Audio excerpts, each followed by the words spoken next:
Guys, welcome to my channel. Today we'll be learning about reading about or listening about going places. It is the chapter number 8 of Flamingo English class 12. The author A.R.Barton is a modern writer who lives in Zurich and writes in English. It is the story Going Places. Barton explores the theme of adolescent fantasizing and hero worship. When I leave, Sophie said, coming home from school, I'm going to have a boutique. Jansi, linking arms with her along the street, looked doubtful. Takes money, Soph, something like that. I'll find it, Sophie said, staring far down the street. Take you a long time to save that much. Well, I'll be manager then. Yes, of course. To begin with, till I have got enough. But anyway, I know just how it's all going to look. They won't make you manager straight off, Soph. I'll be like Mary Quant. Mary Quant is a fashion designer, renowned fashion designer. Sophie said, I'll be a natural. They'll see it from the start. I'll have the most amazing shop this city's ever seen. Jancy, knowing they were both earmarked for the biscuit factory, became melancholy. She wished Sophie wouldn't say these things.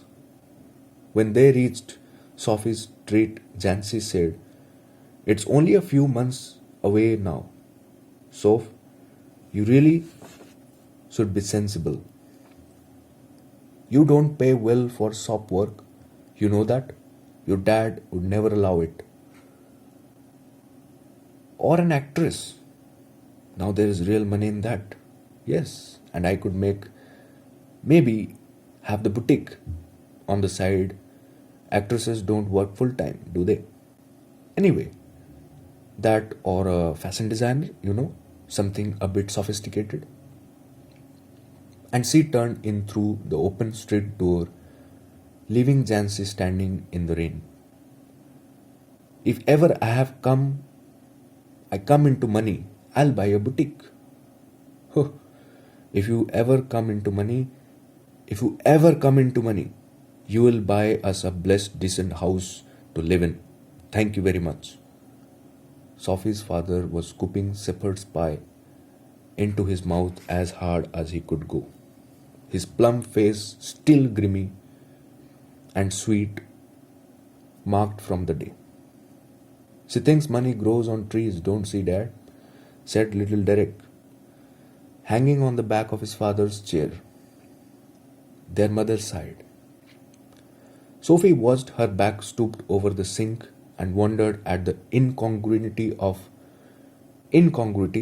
the delicate bow which fastened her apron strings. The delicate seeming bow and the crooked back. The evening had already blacked in the windows and the small room was steamy from the stove and cluttered with the heavy breathing man in his waist at the table and the dirty washing piled up in the corner. Sophie felt a tightening in her throat. She went to look for her brother, Geoff. He was kneeling on the floor in the next room, tinkering with a part of his motorcycle over some newspaper spread on the carpet. He was 3 years out of school, an apprentice mechanic, traveling to his work each day to the far side of the city. He was almost grown up now, and she suspected areas of his life about which she knew nothing, about which he never spoke. He said little at all ever voluntarily. Words had to be prized out of him like stones out of the ground. And she was jealous of his silence. When he wasn't speaking, it was as though he was away somewhere out there in the world in those places she had never seen. Whether they were only the outlying district of the city or places beyond in the surrounding country, who knew? They attained a special fascination simply because they were unknown to her and remained out of her reach. Perhaps there were also people, exotic, interesting people of whom he never spoke. It was possible, though he was quiet and didn't make new friends easily. She longed to know them. She wished she could be admitted more deeply into her brother's affections and that somebody he might take her with him. Some day he might take her with him.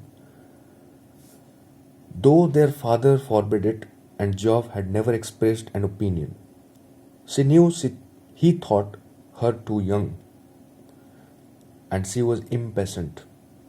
She was conscious of a vast world out there waiting for her, and she knew instinctively that she would feel as at home there as in the city which had always been her home. It expectantly awaited her arrival. She saw herself riding there behind Geoff. He wore new shining black leathers and she a yellow dress with a kind of cape that flew out behind. There was the sound of applause as the world rose to greet them. He sat frowning on the oily component. He cradled on his hand as though it were a small dumb animal, and he was willing it to speak. I met Danny Casey, Sophie said. He looked around abruptly. Where? In the arcade. Funnily enough. It's never true. I did too. You told Dad? She shook her head, chastened at his unawareness that he has always the first to share her secrets. I don't believe it. There I was looking at the clothes in the Royce window when someone came and stood beside me, and I looked around, and who should it be but Danny Casey? All right, what does he look like? Oh, come on, you know what he looks like. Close to, I mean. Well, he has green eyes, gentle eyes, and he is not so tall as you'd think. She wondered if she would say about his teeth but decided against it. Her father had watched when he came in and his face and arms were shiny and pink and he smelled of soap.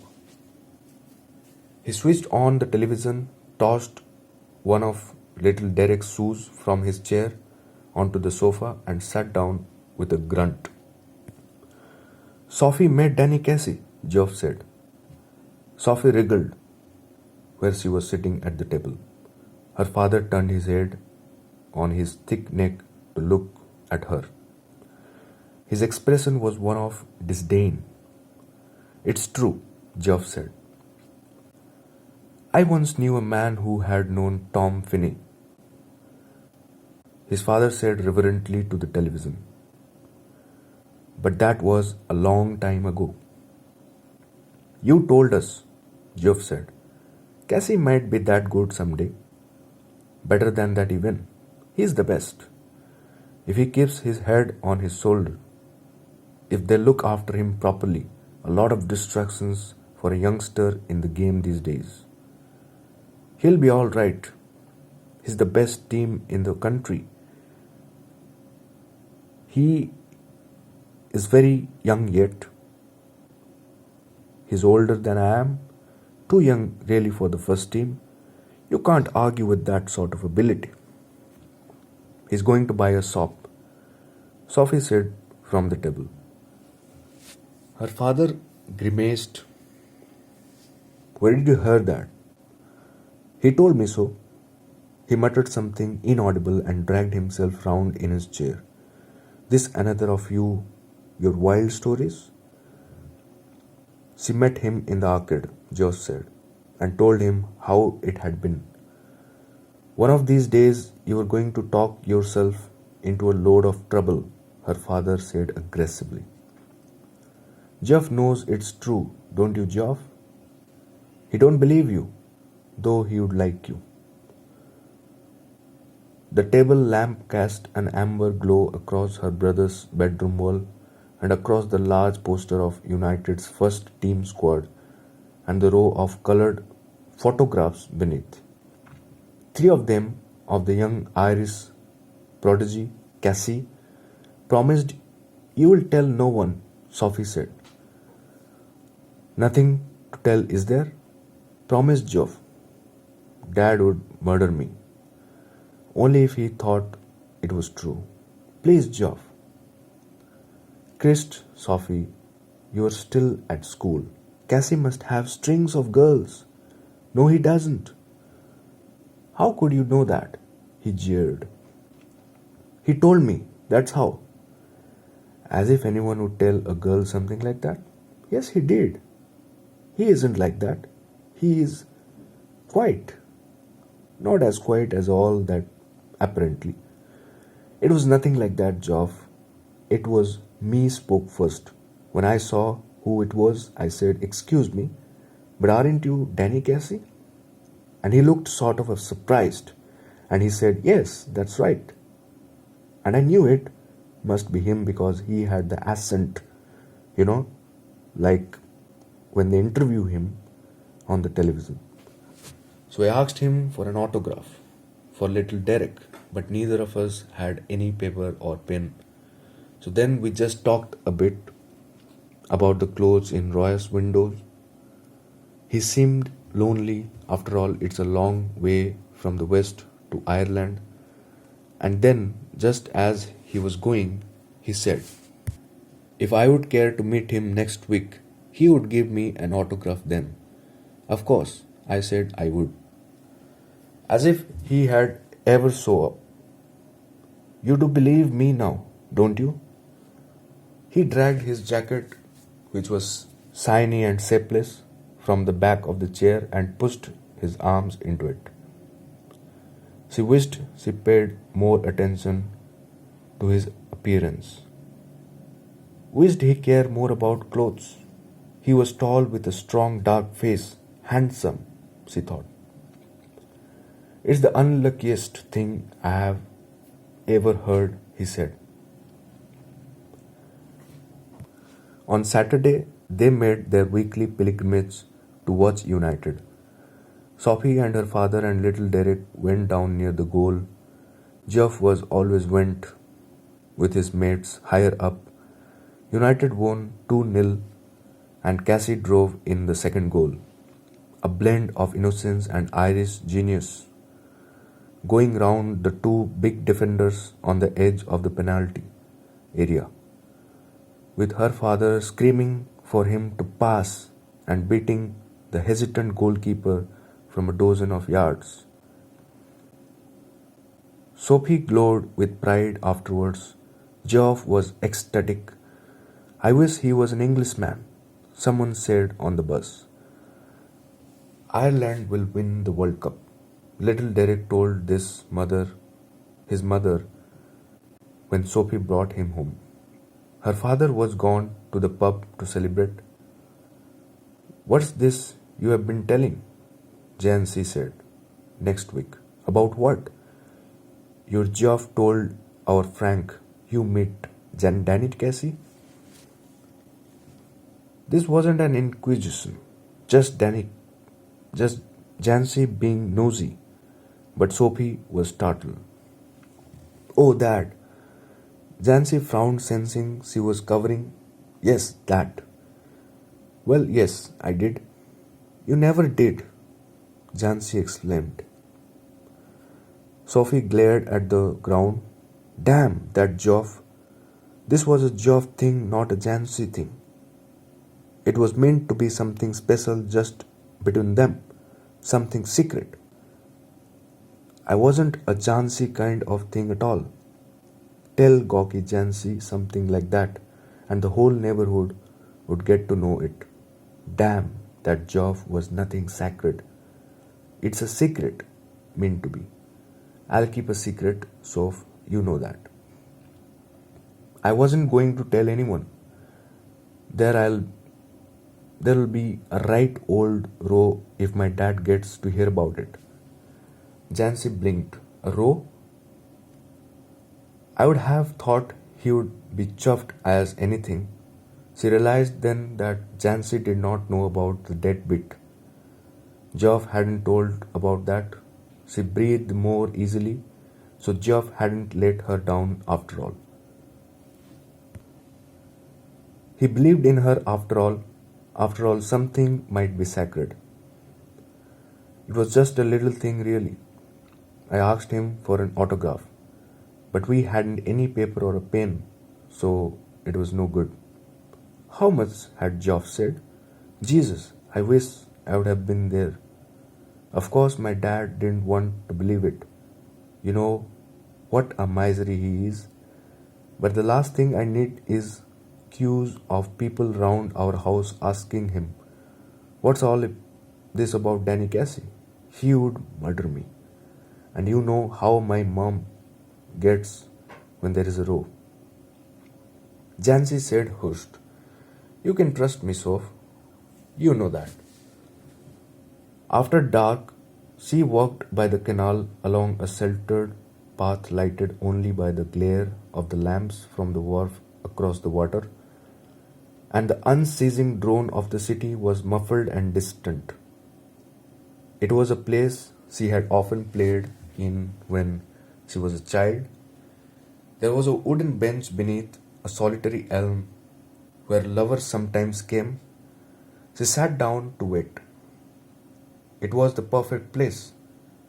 She had always thought so, for a meeting of this kind. For those who wished not to be observed, she knew he would approve. For some while, waiting, she imagined his coming. She watched along the canal, seeing him come out of the shadows, imagining her own consequent excitement. Not until some time had elapsed did she begin balancing against this the idea of his not coming. Here I sit, she said to herself, wishing Danny would come, wishing he would come and sensing the time passing. I feel the pangs of doubt stirring inside me. I watched for him, but still there is no sign of him. I remember Geoff saying he would never come, and how none of them believed me when I told them. I wonder what will I do? What can I tell them now if he doesn't come? But we know how it was. Danny and me. That's the main thing. How can you help what people choose to believe? But all the same, it makes me despondent. This knowing I'll never be able to show them they are wrong to doubt me. They were wrong to doubt me. She waited, measuring in this way the changes taking place in her. Resignation was no sudden thing. Now I have become sad, she thought. And it is a hard burden to carry this sadness, sitting here waiting and knowing he will not come. I can see the future and how I will have to live with this burden. They of course will doubt me, as they always doubted me, but I will have to hold up my head, remembering how it was. Already I envisage the slow walk home and Geoff's disappointed face when I tell him he didn't come, that Danny. And then he'll fly out and slam the door. But we knew how it was. I shall tell myself, Danny and me. It is a hard thing, this sadness. She climbed the crumbling steps to the street outside the pub. She passed her father's bicycle propped against the wall and was glad he would not be there when she got home. Excuse me, but aren't you Danny Casey? Coming through the arcades, he pictured him again, outside Royce. He turned, reddening slightly. Yes, that's right. I watch you every week with my dad and my brothers. We think you're great. Oh, well now, that's very nice. I wonder, would you mind signing an autograph? His eyes are on the same level as your own. His nose is freckled and turned upwards slightly. And when he smiles, he does so slyly, exposing teeth with gaps between. His eyes are green, and when he looks straight at you, they seem to simmer. They seem gentle, almost afraid like a gazel's, and you look away. You let his eyes run over you a little, and then you come back to find them slightly breathless. And he says, I don't seem to have a pen at all. You realize you haven't either? My brothers will be very sorry, you say. And afterwards, you wait there alone in the arcade for a long while, standing where he stood, remembering the soft, melodious voice, the simmer of green eyes, no taller than you, no bolder than you, the prodigy, the innocent genius, the great Danny Casey. And she saw it all again last Saturday, saw him ghost part the lumbering defenders, heard the 50,000 catch their breath as he hovered momentarily over the ball, and then the explosion of sound as he struck it crisply into the goal, and sudden thunderous eruption of exultant approbation. Hope you guys enjoyed the learning and listening. Thank you.